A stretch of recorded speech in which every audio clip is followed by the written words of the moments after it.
Welcome to another episode of TeeVo and The Beard. Hope everybody had a happy Thanksgiving. Yep. And as always, I know you can't see it, but I'm TiVo and that's the beard. Yes, I'm the one that had to roll into the studio today after eating all the turkey and cranberry sauce and everything else. The traditional Thanksgiving seems to be required.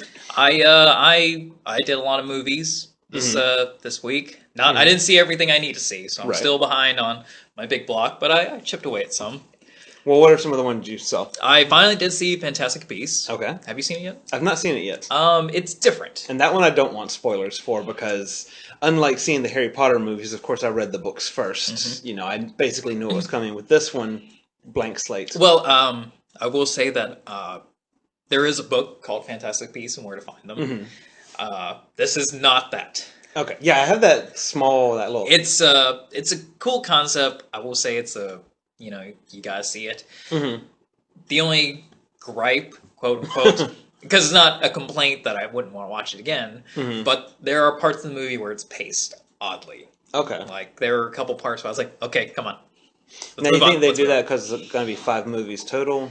No, I just think I mean, maybe... if J.K. Rowling said, yeah, that's why we did it like that. Okay. Sure, okay. But it just didn't work for you. It didn't work for me. There was a couple parts that just seemed to drag. But not like I would never watch these movies again. Right, yeah. But if I had to say something, that would definitely be it. But luckily, they were in, say, the first third of the movie. Okay. So once you got it going, it's very engaging. Yeah. But yeah, you should see it. Yeah. And I don't get out to see a lot of movies, but me and my wife did make a point to go see Moana when it opened on Wednesday. Haven't seen that one, but I will catch that one this week. Yeah, you definitely have to go see it. And believe it or not, there are spoilers, so I will not... Because I even have I bought the soundtrack when it was released on the 18th.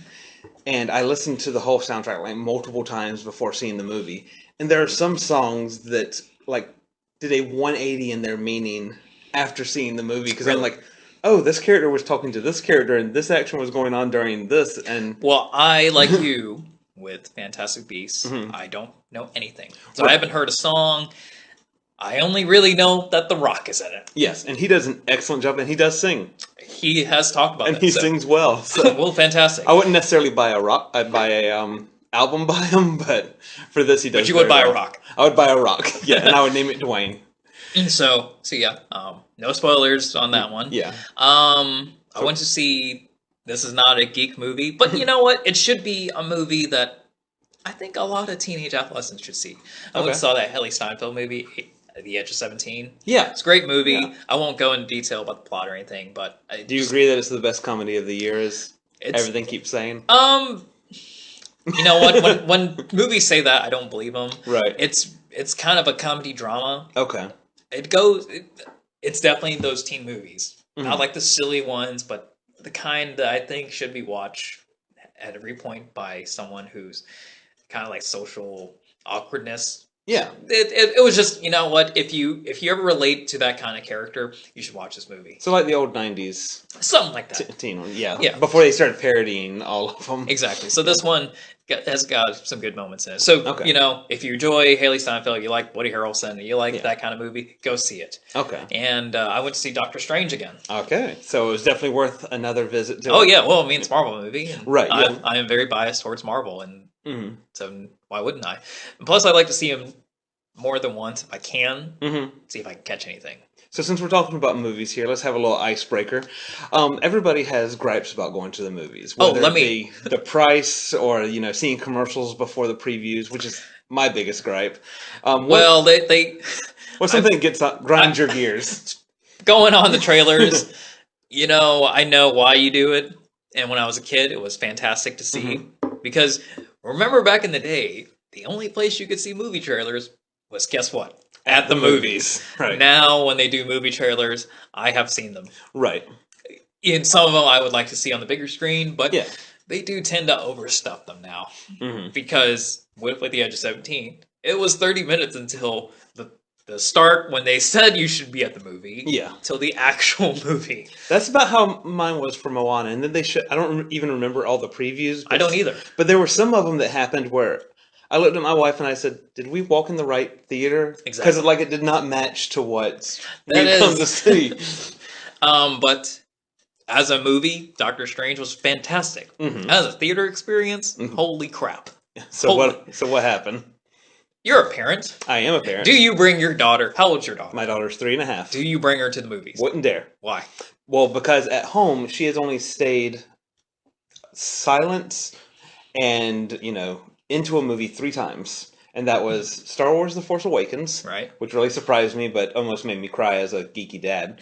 Coraline, which gave my wife nightmares, but not my daughter. Fantastic. And the movie Book of Life. Okay. That's based on the Day of the Dead. Yes. But of the however many movies and TV shows she has sat in front of, those are the only 3. So I am not going to take her out in public if I think she's going to, cause disturbance to other people. Did you take her as like a wee baby? No, definitely not. Well, these parents, this set of parents, took their child who, I take it, if your child can't walk, they don't need to go into a theater. No, I mean, if I was seeing Trolls, even then, but still, I'd be like, well, I mean, I am at You walked into a children's movie. Yes. Yeah. But this is Doctor Strange. Yeah. And you would think after, say, the first 5 minutes of your child crying, and maybe not crying, but making very audible noise that everyone can hear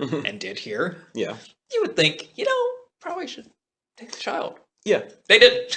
Yeah. Because I'm not going to try to sound like an expert here, but movies, even Trolls, even Moana, especially ones like Doctor Strange, are loud. Yes. You should not bring a child into a theater on that basis alone. Yes. Unless you want your child to have hearing problems later on down the line.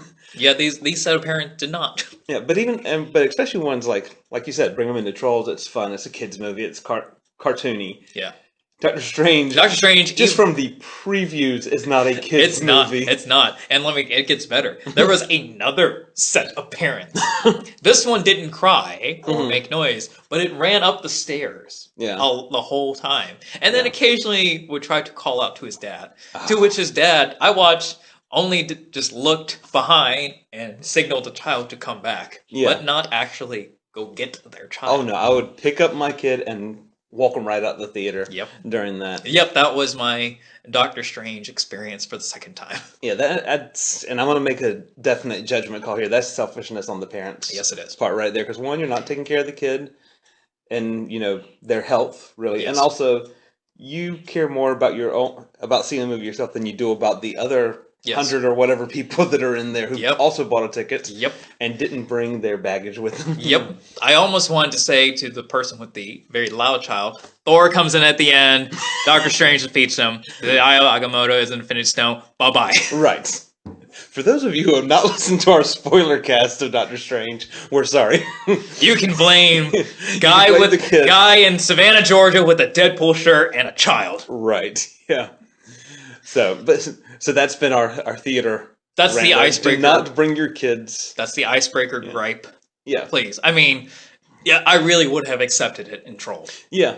Or Moana. I think they were both playing at the theater. I would have accepted it. Yeah, because you're putting yourself in that situation then, But I still don't think, like you said, I don't think it's okay, but I would accept it. But Doctor Strange. Yeah. Just because it's a Marvel movie. Mm-hmm. And they're, kid friendly, but not that kind of kid. Right. And I mean, it's a very simple thing a parent has to do. Just watch a trailer. Yeah. Read a little bit about it.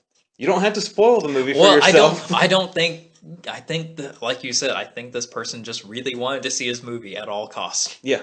Literally. And at that point, I'd be like, I don't condone it, but please pirate this movie at home. Right. This is one of those moments like, please. You get a pass. You get a pass. I don't care. Rip it, get the best quality, I don't care. Yeah, because I don't even understand. Another reason we don't bring our daughter to the movie theater is I want to enjoy it. Yes. You're paying, X amount of dollars. Yeah, however much for it. I don't want my kid ruining my experience. Yeah. At least at home, I can pause it or rewind it or, just stop the movie. At a theater, I can't yell up to the booth and be like, yeah, can you stop this for a minute while I take care of this? I'll be right back. Yeah. So... But that's our gripe. Yep. And you know what? We're going to bring up another gripe. Okay. 2016. Yes. We're not going to get political and everything. 2016, you suck. It sucks. Yes. And we're not going to talk about the obvious. We don't need to talk about the obvious. Nah. But, for those of you who don't know, the world lost very good actor yesterday, and his name was Ron Glass. Yes. And our older audience would know him as Barney Miller. Yes. And most of our geeky audience knows him as Shepherd Book. Yes. And for everybody else, you've probably seen him as that guy in that random episode of a show. Like S.H.I.E.L.D. Like S.H.I.E.L.D., Friends, Sanford and Son, Good Times. You've probably seen him before. You don't know him, but he was a great actor. Yeah. And a very nice guy. I had the pleasure of meeting him 2 years ago at Dragon Con. And, I told him, as far as you've done so many roles, but I will always first remember your voice as the voice of Randy Carmichael on the Rugrats. Right. And he got a kick out of that. Yeah. And, he was a very nice guy, and really shocked me that, he had passed away. Makes Serenity sadder now. It does, yes. If you haven't seen Serenity, you've had time to see it, so I don't mind spoiling things. It is an 11-year-old movie, about to be 12-year-old movie. So, and the show itself is almost 20 years. So. Yeah, but his character dies in that, and I was thinking about. He's not the only one. He's not the only one. I was thinking about rewatching that movie after I heard about him passing away, and then I'm like, no. I'm not doing that to myself. Because he dies. Yeah. He dies. And makes a panel. I went to see him. I guess the last panel he ever did at Dragon Con. It was a S.H.I.E.L.D. panel, so it was him, J. August Richards, Amy Acker. And I think someone had asked when the next time each of their characters are going to come on S.H.I.E.L.D. And naturally, they can't answer. Right. Because they don't know. And because Marvel actually keeps secrets. Marvel keeps lots of secrets. But Ron Glass said he'd be open to it. But he said, in the Ron Glass voice, well, that's difficult for me to say because, as far as I know, my character is dead. And we were all thinking, what? No, you're missing. Right. No one ever said explicitly dead. That's the TV rule. If you don't see a body, you're not dead. Exactly. And I thought of that after I learned he passed away. And I thought, well, I guess he cannot come back on S.H.I.E.L.D. Not that I, only wanted to be on S.H.I.E.L.D., but just stuff like that, So for those who still, tried going for the Firefly reboot and all that, done. That's, Well, I mean... Because I always said it, I only wanted it, and I had stopped kind of marching for it a while back, because... Everybody should. Yeah. I mean, if they do it, I'll still love it, but... But I've always thought, even back, after it was canceled, I was always like, it needs to come back as the original full cast. Yeah. That's the only way. Well, I don't want Firefly the next generation. If they wanted to take it chronologically, then he would have been absent in a way, but... could have came back as like a flashback or something. Yeah. Or, maybe archive like footage, explaining his past. They could have got him to do something. Yeah. And we never know what Joss has, in the vaults. You don't know, but unfortunately, that can't happen now. Right. And we miss you, Ron Glass. Rest in peace. And, well. In 2016, you suck and just stop let us have December. Let us just have 1 month. While the universe of 2016 is saying, guys, there is still December. Yeah. And I remember... You think I've done bad now. You just wait. I remember 2009 was a particularly big year for celebrity deaths. That was the year Brittany Murphy died, Michael Jackson died, Farrah Fawcett died. Yep. A lot of people died. And I remember all the way until the end. Because 2009 was almost done. Then they announced Brittany Murphy died. And I just thought the same. I was like, good God. You're sparing nobody. Right. So brace ourselves for December. I was talking to my best friend about Ron Glass, and he goes, "Is this just me, or does it seem like more people are dying this year?" I said, "What it is I said we need to start looking up to younger people." Well, that's the sucky part. He wasn't that old. Yeah. In relative terms. 74 yeah. is still old in age, but. But it does seem to be like the ones that we like, we see them as younger, no matter how old they are. So, well, but on to life. Yes. Onto the lighter sides of life. Yes. Which is what our bread and butter, we talk about TV shows. Yes. Supergirl and Flash again. No S.H.I.E.L.D. yet, but that will be this week. Yes, because we are all chomping at the bit waiting for it. But as you recall, last week we had some strong words Yes. About Supergirl, specifically. Not so much The Flash, but made some strong words for Supergirl. Yes. And we wanted Dean Cain as Cyborg We Superman. wanted Dean Cain. And I don't necessarily I don't think of me as eating crow in this one. But I am staying, even though they did not give us the one thing we really asked for. Right. Technically, yes. We asked for Dean Cain and we asked for Cyborg Superman. Now what the episode gave us was, in fact, Dean Cain and Cyborg Superman. Yeah. But we should have been a lot more specific, I guess. So, I really, I like this episode. It's heavily ironic that this episode was writing so much on one thing, yet it was one of the better episodes of the season. Yes. Like, really was. It really was, yeah. Everybody had a good part. The storylines paid off of what they were trying to establish for the first few episodes of the season. Right. And even though it had the one thing, the one giant flaw to me, it really was one of the better episodes. Now, I will admit to our audience that TeeVo and I did discuss the episode before watching it. Yes. Because both of us were working and didn't get to watch it live. So. And when I found out that day that they 100% confirmed that Cyborg Superman is not Dean Cain, I was a little angry. Yeah. So I was correct on that one. I was going to get angry. So we were already prepared to possibly just blow the whole thing off right there. But then, because it's the age of the vastness of the internet, you don't have to watch it. There are people who are ready to put out the full spoiler. Instant synopsis there. Instant, not just a synopsis, a full spoiler synopsis. So I read it, and then I relayed it to the Beard. Yep. And I said, this actually sounds like a really good episode. Yeah. And then I watched it. It really was a good episode. Yeah. And the Maggie Alex thing, had a good point. Wynn had a lot to do. Yeah. David Harwood had, even though I hate that he's Cyber Superman and not Dean Cain, he's still a good actor to pull it off. And I love the twist, though, that it is Hank Henshaw as Cyborg Superman. It wasn't Martian Manhunter as Cyborg Superman. Because right when I saw him on there, I was like, oh, they did it. They went there, not watching after this. And then I realized, oh, wait, that's the two different ones there. So that made it more bearable. He carried that scene. He did. And I actually watched it with my daughter. Oh, okay. She was worried for Supergirl. Oh, wow. She yells at the TV, "Don't kill Supergirl!" Very observant and child. I'm like, they won't. Don't worry.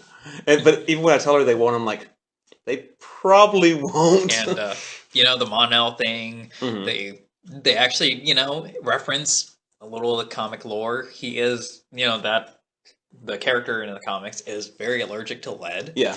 But they took a little liberties on that because if you know Mon-El in the comics, he is really allergic to lead. Right. Like, that bullet would have killed him, no matter where it went. It was more like a spy movie or something like that, where it's like, oh, I'm going to shoot you, so I'm going to use the pun of you being allergic to lead. And But nonetheless, it was still a good nod to that. And, maybe he's not deathly allergic like the comic, but it shows that he does have a weakness like the Kryptonians and Kryptonite. Right. And, yes, the big surprise. So the big surprise was not Cyborg Superman. Well, before you get to the big surprise, I kind of wanted to segue off of you saying little nod there. How about the little nod to Batman? Oh, my... I can't decide. I can't decide if I like that or think that was just like really... I think it was really horrible and cheesy, and if anybody besides Melissa Benoist would have said it, it would have been the worst. So, but she makes it cute because the show is Puppies and Rainbows, right? But so those who didn't catch it, and the Guardian storyline hit a nice point too. It's not done, but everything hit a good point, and that's why, in all irony, it's one of my favorite episodes. Yeah.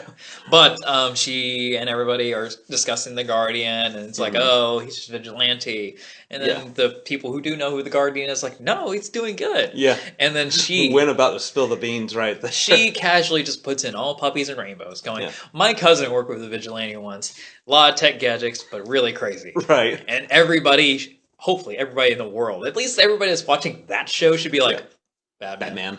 There is literally nobody else here. It's like, could you legally not say Batman? Is that what happened here? Or are you just trying to be coy. Yep. Coy. Yeah. I think coy. Because there's nobody else they could have meant. Exactly. Just like Batman. Batman. Mm-hmm. It's like, oh my god, who else could you be talking about? Yeah, you don't know Iron Man, so it's got to be Batman. But the big thing that did sell the episode for me, and like we said at the beginning, you did bring us Cyborg Superman. Yes. You did bring us Dean Cain. Yes. I wanted Dean Cain kicked ass. He did. He didn't spend that long in it, but for when he was there. You know, they did bring Dean Cain. Yes. And that was a really cool thing to do. So I'm still with Supergirl. Yeah. You know, I've said pretty much the whole season, if you don't do that, I will leave. But they did it in a way that's still interesting. Yeah. And because they actually gave us a twist. They did. Yeah, they did. And we don't know where it's going to go from now. And quite frankly, I'm curious to see where they're going to take Jeremiah Danvers. Yeah. So, Supergirl, you got me there. I'm still with you. Yeah. So, what about, you mentioned The Guardian. Yes. I think, because in this one, we find out Guardian has a copycat. Yes. Had. Yeah. I think they kind of got through that a little. If I had to make, one gripe about this episode, I think they kind of got through that a little too quickly. Yeah. But I think I was overshadowed by the fact that everybody got something to do in this episode. Right. So I didn't really bother. Well, this is like nitpicking. Yeah, exactly. Thing, well, we had, like we said, Gwen in the past couple episodes had nothing to do. Yeah. I just really like that everybody had something to do. Like, that was the episode where they're like, everybody, you are earning your paycheck this week. Right. You were getting paid, and this is why. Yes, exactly. Yeah. So. I like when... even though Wynn has manned up, this is a different Wynn than he was in season 1. Which I'm glad I know this Wynn and not the last Wynn. Right, yeah, no, if you have to know only one Wynn, this is the one to know. But like, even though he is tough and secretive and all that, when before Alex even gets her full thread out to him, he's like, yeah, it's James. James the Guardian, that's it. It's a progression. It's like, on S.H.I.E.L.D. It was a progression with Fitz. Yeah. Fitz in season 4. Every time he pulls out a gun or fights somebody, I am just like, but it's that progression that led us to that point. And he still fits. He still fits. He still fits. And Wynn is still Wynn. I've said that every time. You'll probably hear me say it next week. Fitz is a man. Yeah. My catchphrase for the season. Fitz is a man. But with Wynn, he honestly looked like he believed that Alex could kill him. Yes. With her index finger. Yes. And so he's like, yep, it's James. Just don't tell anybody else, please. Ironically enough, the episode that actually made me a little more disappointed was The Flash. Yeah. Yeah. And I think the only reason that is because they were building up, when Kevin Smith directs an episode, they build that up so much. Right. And the only reason I look forward to the Kevin Smith episodes is because I want something it's like his signature on it. Yeah. Because he himself says he doesn't do much creatively for these shows. Right. He's there to mainly steer the ship, not run it aground. I can respect that. Right. But I hope when you do an episode, like the first one he did, with the Jason Mewes thing, that was the moment it's like, hey, that's Kevin Smith's episode. Right. This one, while it was a great episode, it didn't really feel like you did. Anybody could have done this. Right. I didn't feel like you did that. Because it was really just an episode. Yeah, it was good. Nothing about that episode said Kevin Smith to me. Right. Like the runaway dinosaur. So that would be where it kind of just was like, oh, no Muse, no fun, weird jokes. Right. It was just a regular episode of The Flash. So why did you build up? Yeah. Kevin Smith directed. Yeah. Yeah, right. I hope the only reason I could, in my head, I rationalized why Jason Mewes' character is not in there. It's like, well, how many cars can you go through in that universe? Now, when you do Supergirl, oh yeah, you better be in that. Yeah. Now, the one last thing about Supergirl, of course, was Martian Manhunter finds out about his blood. Yes, and his blood transfusion from a white Martian. Not working out for him. No. Not working out for him. No, but that was a good scene of how he found out everything. Yeah. Yeah, and I like this little fight. Again, everybody had something to do. That's why I loved it so much. Even Megan got to fight. Exactly. Yeah. Like everybody got stuff. That was great. Yeah. Next week, I don't know what they're doing. But you know what? They they need to really. Sometimes they just have to work some kinks out because this Monday is a Thanksgiving episode. Mm-hmm. I don't know if you knew that. No. And I'm like, Thanksgiving was a week ago. Yeah. I mean, great, but that would have worked better maybe last week. Yeah. Oh, whatever. Well, but in Canada, Thanksgiving's in October. Oh, so, yes. yeah. So they were really late. Yeah, right? They're really late on airing that then. So, what are you expecting with Supergirl? Well, I already know. Thanks to the fine folks at DC and the media, I already know exactly how the last scene's going to end up. Right. But it sounds like a really low-key episode, Mm-hmm. and it sounds like a more like, I don't want to say like special episode, Right. but that's the only way I can describe it in my head right now. Mm-hmm. It sounds like it's more of Alex coming out to her mother. Like an after-school special. Yeah. Yeah. I don't really know much about that other than that, but we get to see Helen Slater back. Yes. And the last scene is picking up Supergirl. Yeah. The only thing that our review of the big crossover in S.H.I.E.L.D.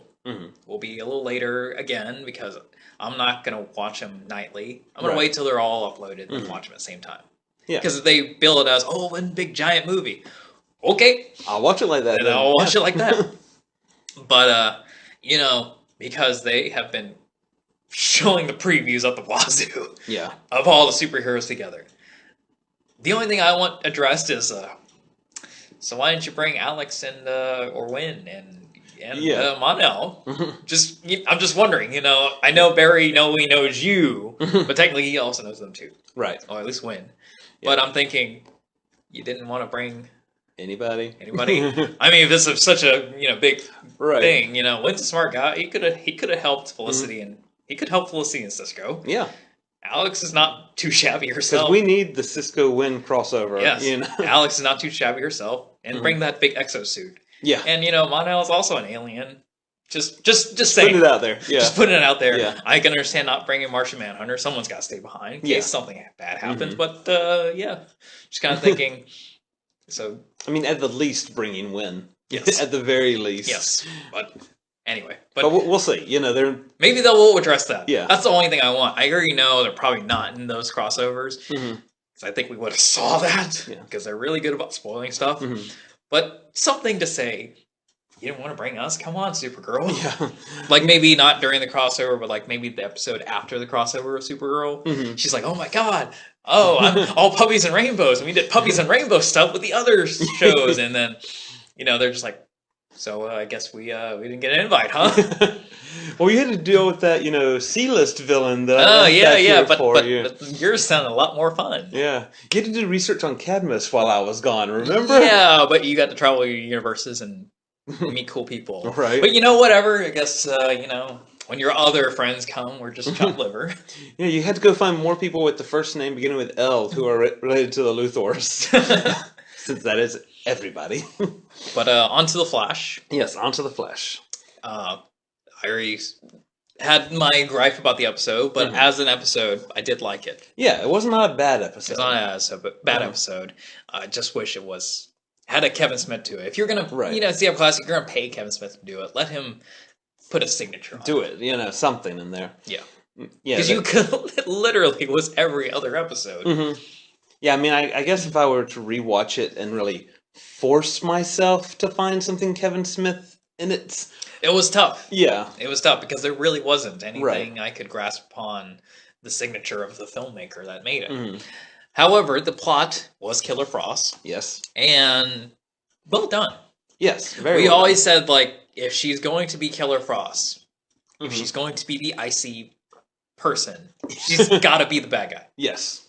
And they did that. Yes, she was showing her claws, sometimes literally. And it was great. Yeah. I was much more scared of this Killer Frost than the Earth 2 one. Yeah, because she seemed more like... And could go either way, like vigilante or straight bad guy, where this one was like, no... I mean, some of the heartless stuff that she was telling Barry, I remember I was watching it with a friend, and every time she brought up stuff, I was like, whoa. Yeah. Whoa, uncalled for. It's like, come on, dude, come on. What?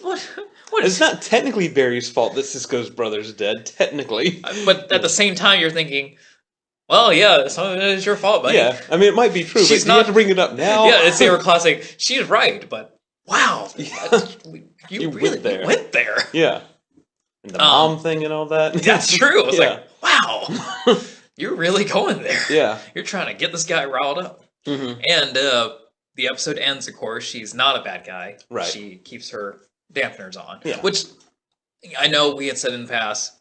If she's going to be Killer Frost, she's got to be a bad guy. If you're going to keep her as a good guy, if you're going to keep her as a good guy, she's got to be Caitlin Snow. Right. While they didn't cure her, I like that she's. I accept this. I like that she's openly not trying to just be the ice person in the lab. Right. Yeah. You know. Oh, you wanted an iced coffee? Boom! There you go. There you go. I like that she. It really is in the best way they can, all or nothing. So if she's going to use her ice, bad guy. Not.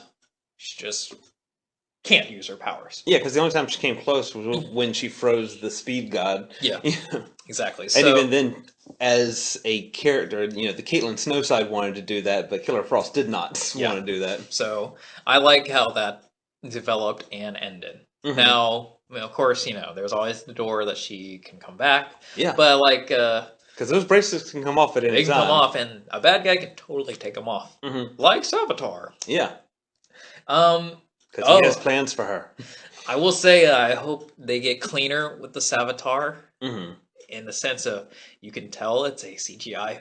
Yeah. Yeah, it is very obvious. It's very obvious, while menacing and opposing and kind of cool on its own. But, those scenes look very... yeah. You could tell they're nuts. He's not actually being dragged by somebody, as opposed to when he was dragged by both Ebard and Zoom. Right, yeah. That was a person. Right. This is not a person. Yeah, give us something, because even like with Zoom's mask, we knew a lot of that was CGI with the mask. Yeah. But if you weren't looking for the CGI, it felt you believed real. It. This one was like, he's going against a computer character. Yep. Yeah. And being that one episode actually had a hologram computer character. Yes. You're not helping yourself there. Now I would say the Kevin Smith thing was a gripe for me. One of the major ones of the episode was, why do we call these things? Yeah. And I'm referring to Malfoy. Yeah. Why? Yeah. I said from the beginning, let him just be a regular hateful dude. Yeah. The only solace I can take in that is he says, come back. Yeah. So it's like, okay, you weren't always in that position. So maybe we'll get a little backstory that... But just the ever classic, Yeah, when he opens the door and there's the mask. When they casted Tom Felton, and his most memorable role is Malfoy. Yeah. Draco Malfoy. And I guess he's never played a likable person. Right. Being the guy who's very hateful towards monkeys and Dawn of the Planet of the Apes and then gets karma. And then I think I saw him in that Belle movie where he played, a very hateful person in that too. Yeah. I wanted the Flash to be like, you know what? Let's just give a chance to show this guy that, he can be more than just that guy who says really mean things. Yeah. To the protagonist. And while he's not... They painted it, like you said, come back, and he obviously has something against being alchemy. Right. But just the fact of, so obvious. I know, yeah. And the way they presented it, too, I mean, they could have had him open the drawer and not show us the mask or something, where we could still be like, all right, is it not? No. But it was like, even my wife goes, called it. We all called it. That's the problem. But I mean, like, she doesn't read comics. This is her first foray into the Flash at all. Yeah. So I mean, she had like nothing to build it on besides the fact that he's Malfoy. Well, that's the problem to me. I said, after it ended, I said, come on. Yeah. It's like you don't have to be a good guy. Just be a human jerk. Yeah, but no, you're alchemy, and there is more we don't know about his story. Yeah. But just the fact of, from the beginning, when they said, hey, Tom Felton's in the cast, are you going to be a bad guy? Yes, he is. Because, I like the whole scene where he's in the hospital, and he's telling Barry, okay, I won't tell on Snow, but you have to quit. And he gives, like, a list of, like, legitimate reasons why Barry should quit. Like, being late and disappearing and stuff like that. I mean, that's, like... real workplace stuff, but he's bringing it up in a jerky way. Yes. So I was like, I like this version, and then they did that. See, I was really hoping, but I knew at the end. I was like, is Alchemy calling him? No, it's Savitar, Yeah. because you are Alchemy. Yeah. Why? I didn't like that. Yeah. I mean, can they change it? Sure, but or maybe ease it up a bit.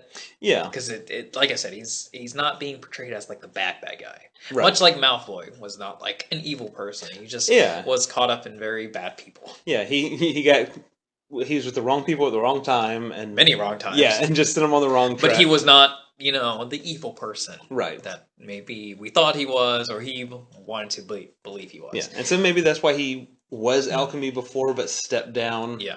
Or somehow. Because it does seem like to be Alchemy is kind of like joining the Mafia. Yeah. You're in or you're dead. Exactly. And my favorite part of the episode was the arrival of Kid Flash. Yes. Kid Flash is here, people. I have something else to watch. Yeah. And I love it. Now that is one, normally I do have a gripe about things getting resolved too quickly, but that was one I'm glad they paced it like they did and resolved it before the end of the episode. Yes. And it was resolved very simple, shot to the neck sort of thing, and didn't bother me at all, because it was like, yeah, we're going to need him, so... Well, when you have a giant CGI monster who is triple the times of Barry... Yeah. And literally picked him up even better than Zoom did. Yeah. You might need and people who aren't in the Speed Force can't see him. Yep. So... You might need some help. Yeah. And I hope we get to see some action with him during the crossover. Yeah. I know, because you're about to ask me, what do I want for next week? Yeah. Well, I want that, even though the synopsis says that Iris will be against him helping with this alien patient. I hope we get a little something. Yeah, and I like that they ended his part with the training little scene there. So I was like, we can assume that the space within this universe that happens between, the last episode and the next episode, there will be more training going on. We don't have to see because we saw Barry go through it. And we assumed that Wally's going to go through basically the same sort of thing. Yes. So yeah, CW, you can leave out the training montage. Unless you're going to show something funny and cool. Right, yeah. Which, I mean, it doesn't sound like he's going to suit up as fast as Barry did. Right. So there probably going to be some more training-ish montages, but, make them funny. Yeah. And, of course, Joe is against it. Strangely enough, I enjoyed this week's Supergirl more than The Flash. Yeah. But next week... Well, as far as the crossover goes, I like the fact that the Supergirl universe, National City doesn't seem to know what's going... And I don't know how Legends of Tomorrow or Arrow is doing it, but they don't seem to know that there's something big going on, that there's a crossover type thing coming. Where like The Flash, it looks like they're building towards... Well, let's not forget, Supergirl's on a different Earth. Right. So... But I like that. I like that dynamic there where it's like, when they do come for Supergirl, she's not going to be... prepared. She doesn't know about Flashpoint. She didn't know about this other stuff. Thankfully, she's Kryptonian, so she's kind of powerful regardless. Right, yeah. Now, the only thing, again, crossover, I guess, the whole DC TV company, just address why she didn't vouch for, because I doubt you were pressed for time. You're kind of a speedster. Yeah. And, you can run and get them. Yeah, and especially with, you're bringing Vive himself, he can close the portal and, open it later. But yeah, I just wanted to address, hey, I have some awesomely cool people too who can fight. Yeah. We have people that are better than HR as far as the science stuff goes. So, can I bring them? No. Oh, no. We only have time for you. We didn't get his parents to sign the permission slip, Yeah. So I hope that is addressed somehow. Yeah. Now, I know I'm going to be lost for the last 2 hours of the crossover, though. Yeah. Well, when they do the crossover plot, sure, I'll be okay. But they stray on some other stuff. Yeah, whatever the B and C stories are. Whatever the B and C stories of Arrow and Legends of the crossover. Yeah, I'm going to look over to my friend going, what's that mean? Because I will be watching with someone Who is that? I will be watching with someone who, ironically, does not watch. Is the only one he doesn't watch is Supergirl. Wow. So I'll have to explain Supergirl when it happens. But everything else, I'm going to be like, who's that? Yeah. What's that do? Yeah, who's that person? I'm looking forward to it. I think it's going to be better than the crossovers they've done in the past. Well, I've actually never seen the crossovers. Well, I never watched the Arrow side, but Well, I'd actually never seen any of them. when they did Flash versus Arrow, I asked my friend. I said, "What does it have to do with the Flash story?" He said, "Nothing." But then I then I will not watch it. Right. And then they did the other crossover season 2, which was more of a backdoor pilot to Legends of Tomorrow. Yeah. And once again I said, what does this have to do with the Flash? Nothing. Aside from the formula that Jay, quote unquote, and then being up Zoom used for his cure. Right. Nothing. And I said, well, then I think I will. Yeah. I will elect to not watch it this time. So this is actually my first crossover. Okay. Not counting like when Diggle comes to. Well, yeah. And minor crossovers. Yeah, like Stephen Amell comes in that one episode of season 1, and when he goes to Felicity. Yeah. I've seen those, so it's not like I was completely. That's not a crossover event. Yeah, it's not like I'm that much against Arrow. Yeah, that I will not watch any episodes of Flash. He's gonna be on there for 2 seconds. Nope, not watching the whole episode. But when it was a real event, didn't really watch that. Yeah, now I'm gonna be watching Arrow, especially going. Okay, I know who Arrow is. Don't know who any of you now, because Willa Holland was such a lovely lady, I will enjoy her character now. Right. Hey. I will enjoy her character now, so whenever I see her on screen, I think, yay, you're a very nice lady. Right. I like you now. The verdict's still out on your character. Right. But you were very nice. Probably not going to keep watching Arrow. Definitely not going to go back and watch the OC. No way. No way, but you're a nice lady. Right. I think we've wrapped up what we thought and what we hope to happen. And anybody who's listened before knows what we're already expecting with S.H.I.E.L.D., so... Yes. We're just expecting more awesomeness. More awesomeness, but this week at S.H.I.E.L.D. will... Not trying to get into future spoiler, because spoiler's not a big thing for us, but they've shown the synopsis and pictures of this coming up episode. And then they've shown some pictures of the next week's episode. And spoiler, they're all together. Yeah. So whatever happened to them in the past episode, I think will be resolved. Very quickly. Probably very quickly, yeah. So... They're not dead. Because I saw pictures of Fitz and Simmons. Yes, we found out where Simmons has been. Yeah. Or at least, eventually will. The pictures didn't tell you that, but it showed Fitz and Simmons together, so you're assuming, she too is not dead. Right. Yeah. So, we'll see what big thing they have planned for... By the way, this episode is brought to you by microwaves. Microwaves, yes. Get one. Get one. They heat up things faster than ovens. Yep. So that's what S.H.I.E.L.D. is, and but it's going to be awesome. You'll find out our thoughts on the Supergirl Flash and our confusing thoughts on Arrow and Legends of Tomorrow. Because we'll probably be going, well, they did this, and I guess I was okay with it. Yeah. So, until next week.